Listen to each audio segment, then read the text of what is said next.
কোরআনে কারিমে আল্লাহ বলেছেন, ইয়াকুনু ফুকারা ইউগনিহিমুল্লাহু মিন ফাদলি।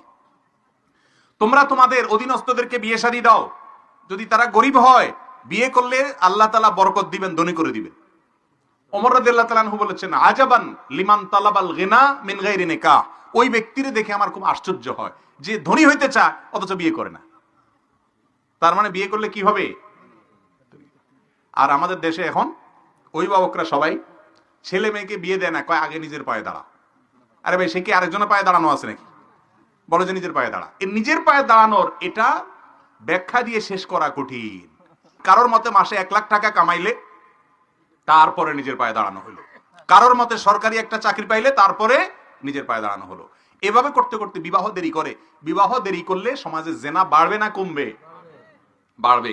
ভালো করে শুনে রাখেন মুরব্বীরা, নিজের ছেলেকে মেয়েকে সময় মতো বিয়ে দিতে যদি গড়িমসি করেন, তথাকথিত পায়ে দাঁড়ানোর অপেক্ষা করে, মনে রাখবেন ছেলে মেয়ে যদি দেরিতে বিয়ে দেওয়ার কারণে আকাম কুকাম করে গুনাহে লিপ্ত হয়, আপনারা দায়ী থাকবেন মুরব্বীরা, অভিভাবকরা।